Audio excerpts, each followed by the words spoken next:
Welcome back to the weekend wrap up. I am Rudy D'Dude. Hey,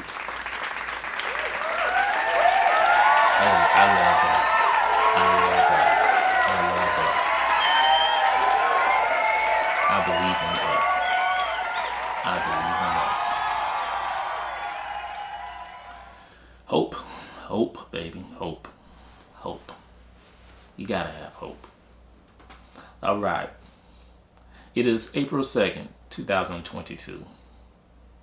We are approaching the final season of the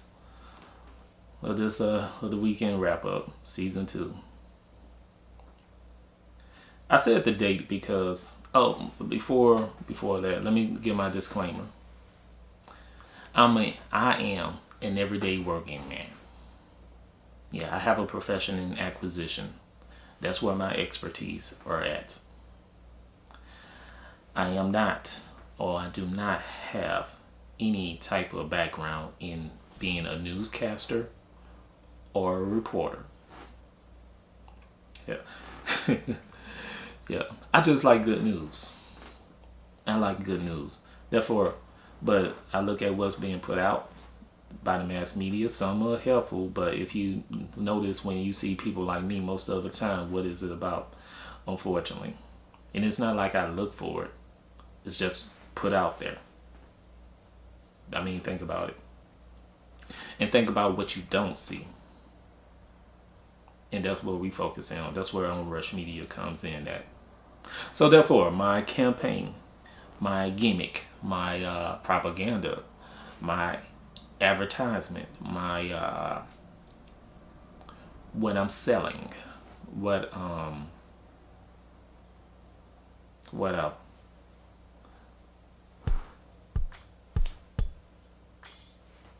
Is to expose and highlight everyday working professionals. And I'm going to do that from here on out. Everyday working professionals.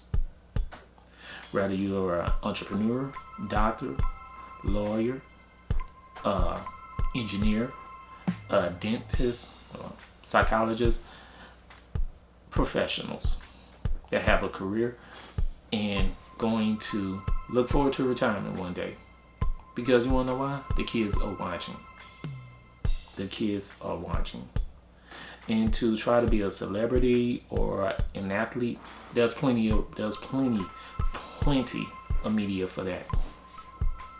Plenty of media for that. But for everyday working people, this is for y'all. Big shouts out to the teachers. Big shouts out to the teachers. Now, I said the date because, of course, if you in the media, of course, there's been a lot of there's been some things being shown, and there has been some things being shown, and of course, everybody gave their opinions. If you grew up in the 90s, and especially in the 90s and 2000s, there was senseless crimes. And sometimes you would hear young men say, I never thought I'd see the age 21. I never thought I'd make it to 21. Or you ever hear the phrase, I'm gonna go pop the trunk.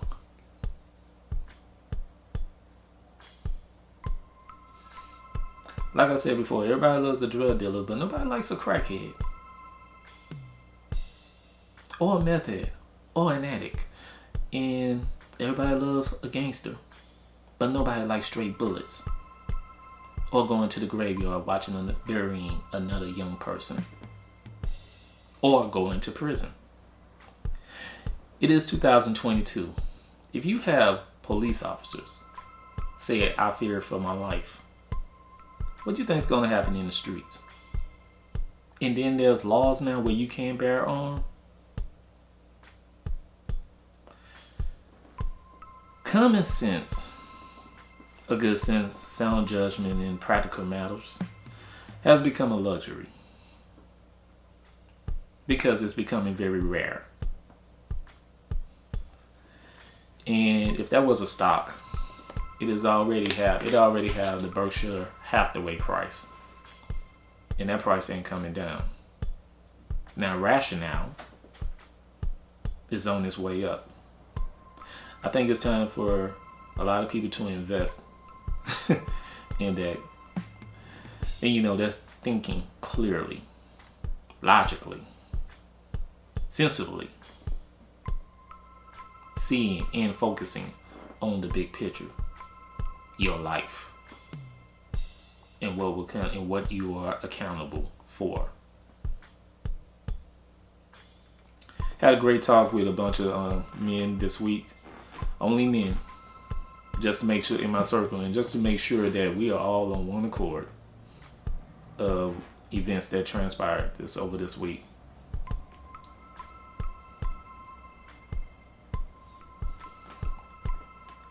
People.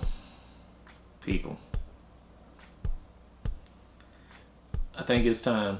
If some of y'all, especially those who have bigger platforms, big followings, all that, if you don't call it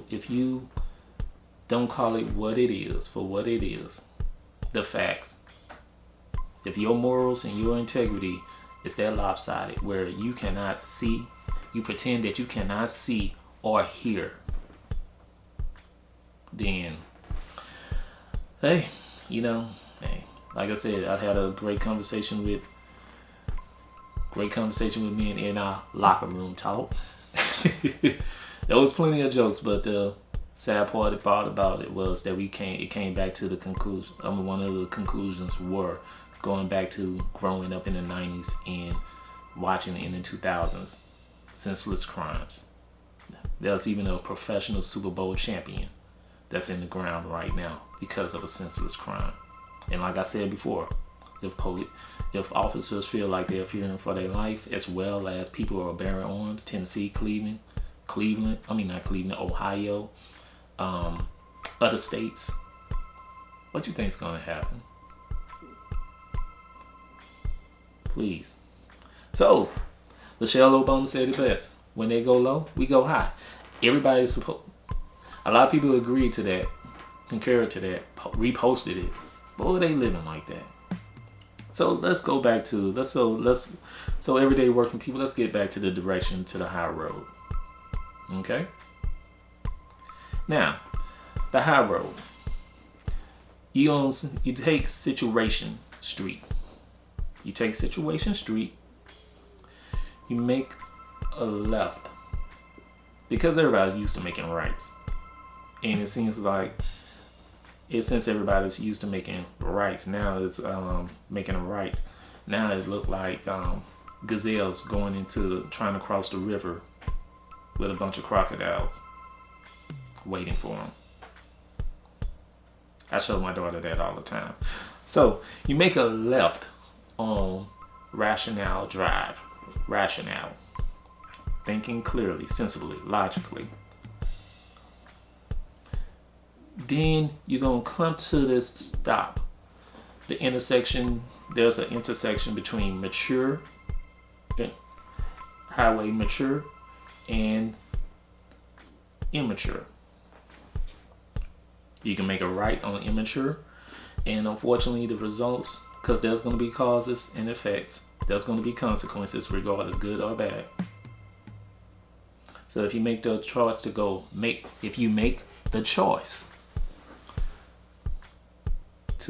on immature road instead of mature road, do not complain about the results, because there's a lot of impatient drivers on that road. But if you notice on mature road, the lanes are pretty clear. No traffic. So make that left on Mature Road. And then get on the intersection. And then come make that right on the high road. Okay?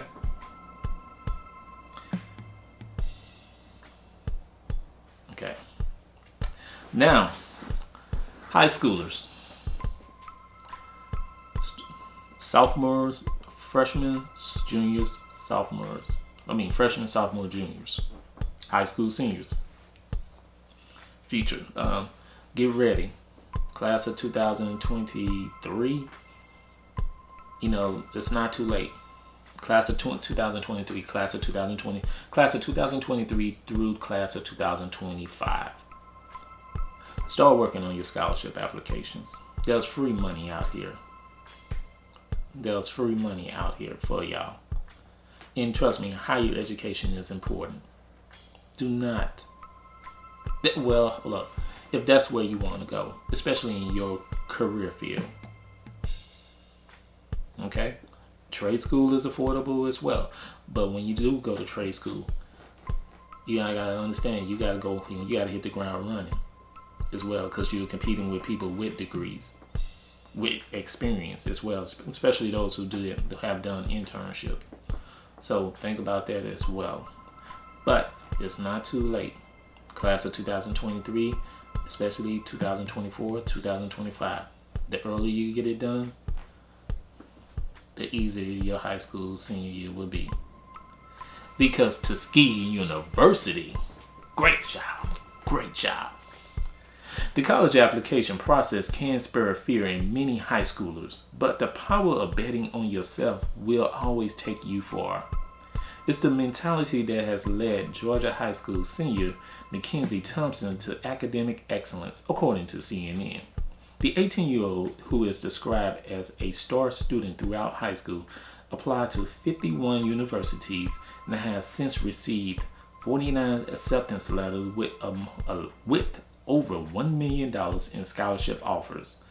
The leap of faith came after Thompson attended college fairs and received fee waivers, the outlet reports. As of now, she only has one pending letter. End quote. It was a very good experience just to see your hard work paying off and getting to see them just pile up in a folder, Mackenzie stated. According to CNN, my family is ecstatic. Getting 49 acceptance and over 1.3 million, they're like, wow, you going places. Choosing from 49 schools could seem grueling. However, the decision came quite organically for Thompson, according to her visiting Tuskegee University. The Tuskegee University campus in Alabama made her feel at home. Additionally, historically black college and universities, HBCU, which she'll be attending next year, is known for being the place for black veterinarians, the student's aspiring career. She will be coming into her freshman year majoring in animal science. Thompson's love for animals first began with her household being full of dogs, guinea pigs, fish, and more. On top of excelling academically, the teenager is a senior class president, the vice president of community service organization, Beta Club, a varsity baseball manager, a member of National Honor Society, plus the Honor Society of Dance and Art. This little girl is limitless. Continue on, young lady. Young men, where y'all at? I'm searching news. Young men, where y'all at? I need to see y'all. Come on, we got one more episode to go for this year. I need them young men in here as well. Young lady, congratulations. Tuskegee University, congratulations. Yes, indeed. We got one. Ms. Anu Adegabula was unanimously elected president of the Pay Search Association by the organization board of directors and now leads the organization which is focused on information and education for the paid search industry. She has spent the past 12 years delivering digital marketing campaigns by building strategies, maximizing ROIs, automating repetitive processing, and bringing efficiency from every part of the marketing department through inspiring leadership, both on the agency and client side. She is currently paid search accounting director at Morton Software and podcast host of the Marketing Anew podcast. And she stated, I am excited to lead the PSA in its mission to serve the search advertising field by drawing on a diverse and expert community of paid search marketers to create programs, services, and information hubs that advance in the industry. I will be working with the PSA leaders on many areas of focus, including defining the benefits of the memberships programs and ensuring each level is getting a high return on their investment, launching a sustainable mentorship program, building partnership with other digital marketing companies and organizations, and producing consistently high quality written and video content.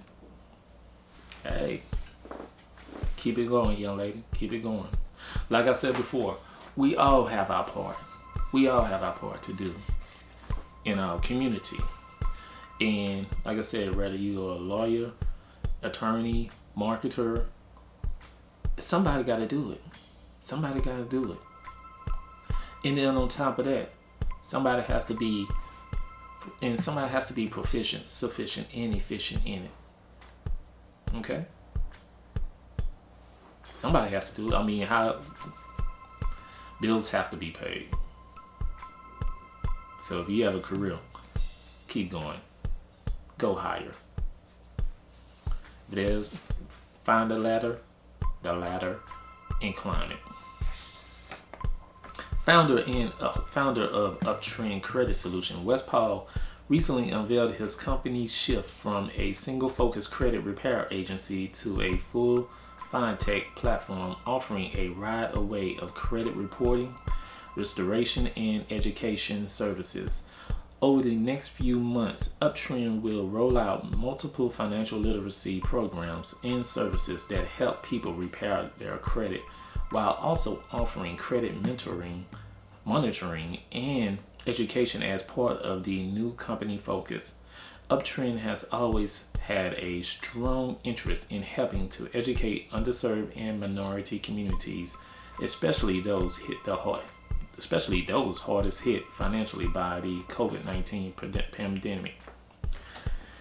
CEO Paul had this to say. The news was released when Intuit recently purchased Credit Karma for over $8 billion. I found it most intriguing because I know that the credit repair monitoring business is still missing crucial elements. When I started this journey, I knew immediately I wanted to do something more than credit repair. And primarily that has to do with financial relationships with credit companies and banks. Yes, but also personal relationship with the people involved. After I attended the credit conference last year, I was able to begin building the necessary relationships with industry's reps and executives to start putting the pieces in place for this business.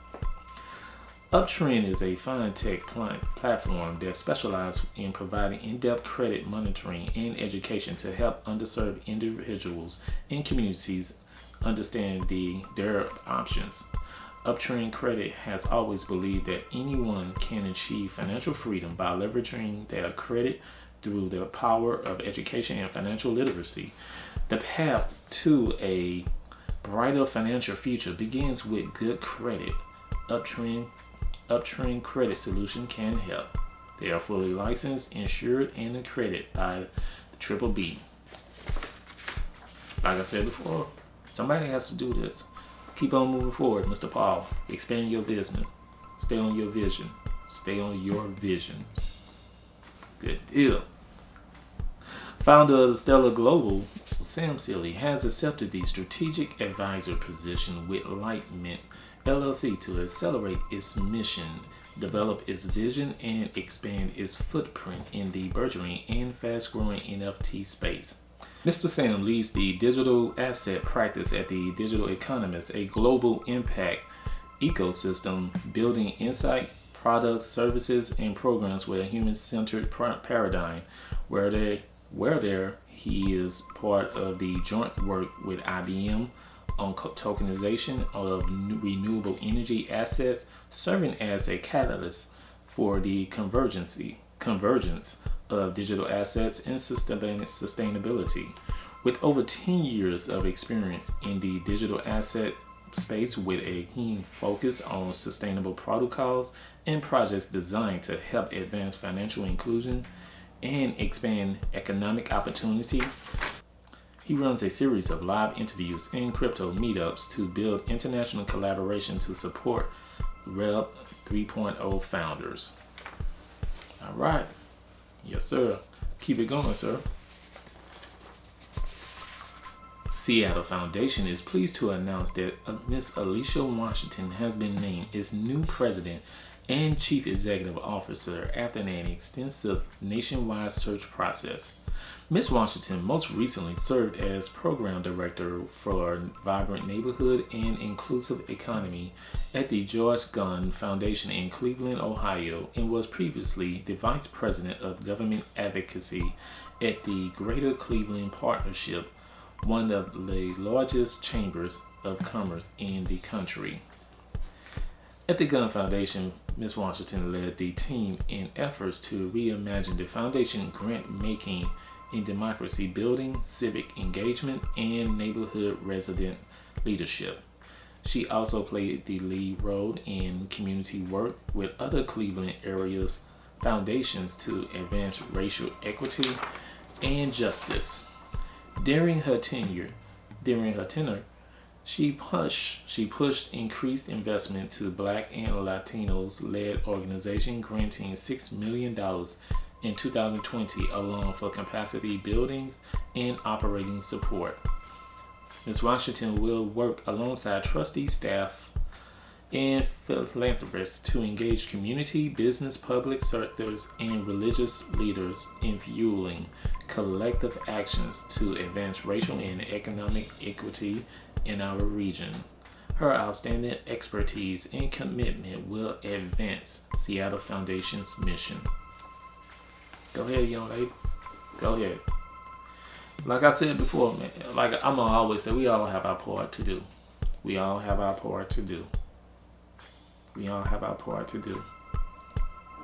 Now, a moment of history. Let me go back to my black American wisdom cards. Who do we have today? You know I set this up. I already got the biography set up, so it ain't like I'm picking the first one going off the top of my head. So I'm not going to even front like that. Mr. Gordon Parks. Mr. Gordon Parks.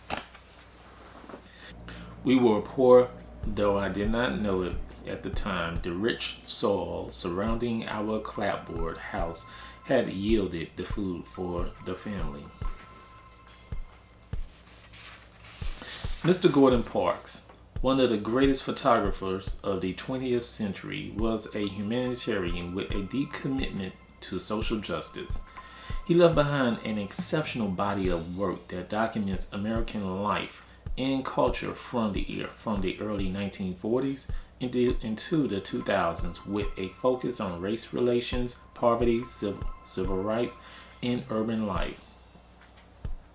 Park was also a distinguished composer, author, and filmmaker who interacted with many of the leading people of his era, from politicians and artists to athletes and other celebrities. Born into poverty and segregation in Fort Scott, Kansas, in 1912, Parks was drawn to photography as a young man when he saw images of migrant workers taken by Foreign Security Administration FSA photographers in a magazine. After buying a camera at a pawn shop, he taught himself how to use it. Despite his lack of professional training, he won the Julius Rosenwald Fellowship in 1942. This led to a position with the photography section of FSA in Washington, D.C., and later the Office of War Information, OWI. Working for these agencies, which then chronicling the nation's social condition, Parks quickly developed a personal style that would make him among the most celebrated photographers of his era.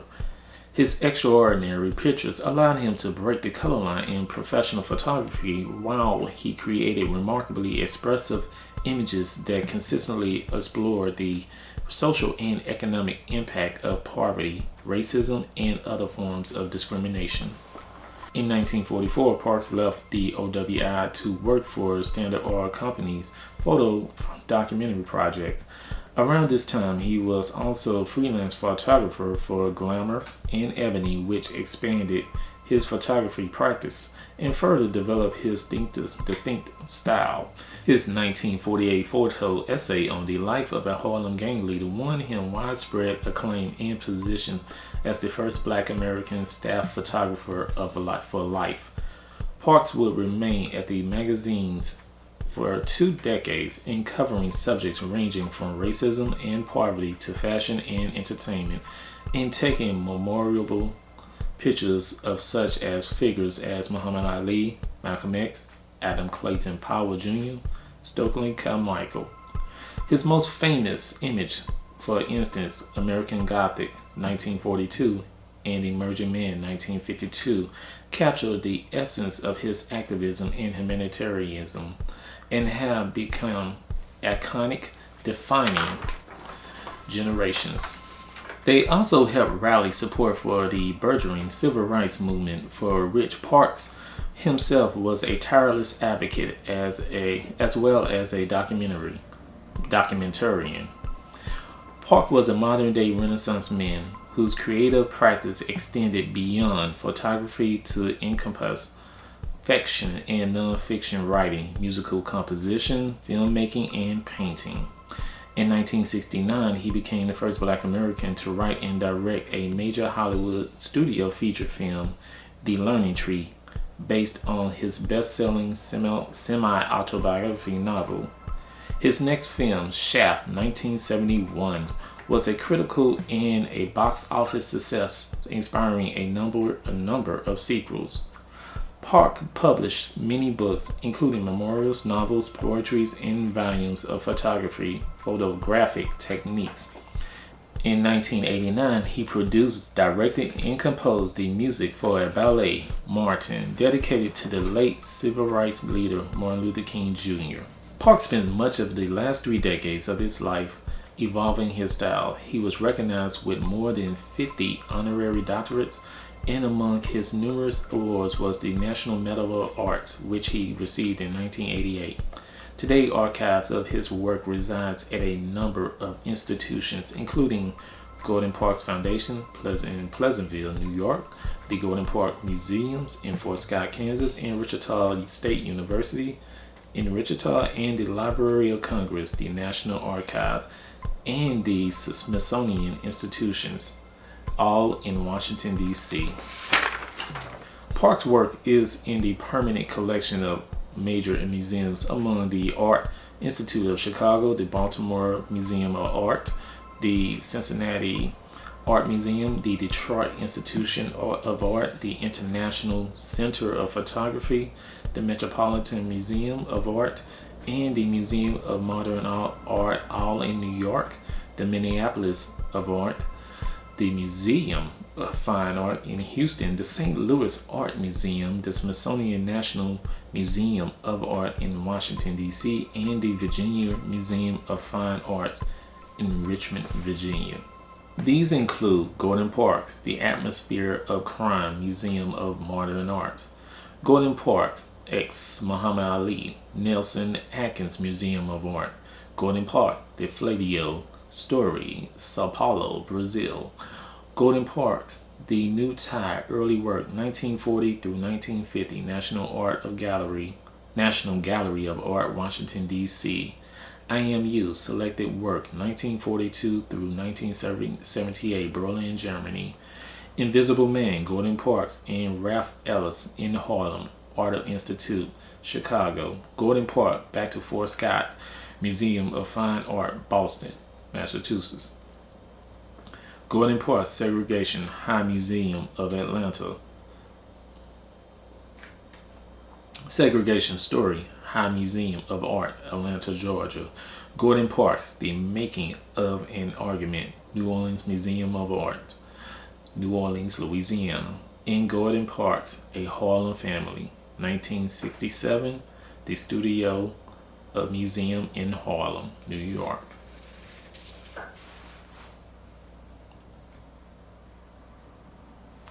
Thank you, Mr. Parks.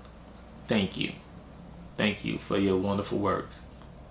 All you inspiring photographers out there. Oh, you know what? Not just photographers, but multi-talented individuals. Multi-talented individuals, especially when it comes to media, photography, art, videoing, videography. Hey, it can be done. It can be done. If Mr. Parks can do it during a time of segregation, and remember, he started on a farm, you can too. You can do it.